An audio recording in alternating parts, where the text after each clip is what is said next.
I want to be passionate about learning God's word, but sometimes I feel tired and drained out, and what should I do to keep my graph going up and not down? About studying God's word, I'm too tired to read it sometimes. और कई बार प्रभु का वचन सीखने में मुझे बहुत ही धुन नहीं होती और बहुत ही थका हुआ मैं महसूस करती हूँ. Don't try to read the word of God when you're tired and sleepy. और जब आप नींद आती है थके हुए तभी प्रभु के वचन को ना पढ़े. Sleep.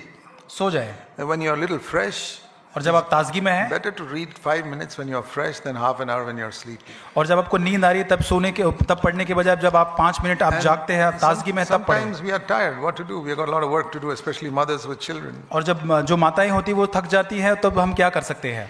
And it's not only by reading God's word that we grow spiritually. और केवल वचन पढ़ने के द्वारा ही हम आत्मिक रूप से नहीं बढ़ते It's by हैं, obeying God's word. लेकिन हम आज्ञा पालन करने से बढ़ते You हैं. read God's word for 30 minutes in the morning. और 30 मिनट आप अगर प्रभु के वचन को पढ़ते हैं You disobey God's word throughout the day in various days.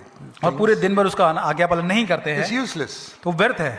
But supposing one day you did not have time to read the Bible in the morning, अब सुबह आपको वचन पढ़ने का समय नहीं था कोई but दिन, you tried to obey God's word throughout the day. लेकिन पूरे दिन भर आपने प्रभु का आज्ञा पालन करने की कोशिश की. That was a better day than when you read the Bible and didn't obey it during वो the एक day. बेहतर दिन था उसकी तुलना में कि जहां आपने बाइबल पढ़ के उसका आज्ञा पालन नहीं I किया. believe in studying God's word, मैं विश्वास करता हूँ प्रभु के वचन में ध्यान करने में. especially if you're a young unmarried person.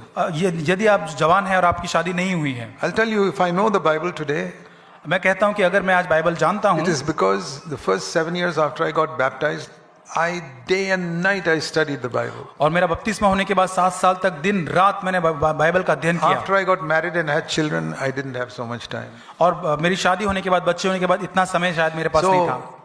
In your single days, study God's word. आपके अकेले जो दिन है उसमें प्रभु के वचन को अध्ययन करें, I सीखें. even tell people 23, 24 years old, why you want to get married, man? Hang on, wait a few years and study the Bible. और 23-24 साल के जवान से मैं कहता हूँ भाई इतनी जल्दी क्यों शादी करना है, वचन को सीखो पढ़ो. Spend the time studying the Bible. और अपने समय को आप वचन पढ़ने में That's what बिताएं. I used to do. वो मैं करता था. I was in the Navy. और मैं नेवी में था. I got up in the morning. सुबह उठता था I had a room to myself. और एक रूम था, कमरा था, I'd kneel down by my bed, और मैं घुटने में पढ़ के Pray. वहाँ प्रार्थना go करता, and sit at my table, table पर take a बैठकर Bible or a concordance and study. प्रभु वचन का अध्ययन करता. Often for 1 hour. 1 घंटे तक Then go to work, काम पर जाता very busy the whole day, और पूरा दिन व्यस्त रहता, and come back at night और रात को घर पे आता, and kneel down. Read the Bible again for 1 hour 1 घंटे वचन को Study. पढ़ता, उसको अध्ययन करता, and kneel down and pray. और फिर घुटने पे आकर प्रार्थना And go to करता bed. और फिर सोने जाता, Peaceful sleep, और शांति में मैं सोता, good dreams, और अच्छे सपने आते, and knowledge of the Bible. और प्रभु के वचन का ज्ञान भी And then I मिलता. used to carry a pocket New Testament with me. और मेरे एक पॉकेट के अंदर में एक नया नियम छोटा Now it is रखता so था. much easy, you got it on your phone. अभी तो आपके फोन में ही वो है. And I would read that when I'm waiting in a bus stand, waiting for the bus to come, और जब बस स्टैंड पे मैं राह देख रहा बस आने की तब मैं उसे पढ़ता. or traveling in a bus जब मैं सफर कर रहा हूँ बस where में, everybody's looking here and there, or I would read the Bible. और जब लोग यहाँ वहाँ देख रहे तब मैं बाइबल पढ़ता था. And wherever I got a chance, I would sit and read the Bible. और जहाँ कहीं मौका मिलता तो मैं बैठकर वचन पढ़ता. Anywhere. कहीं पर भी I was alone.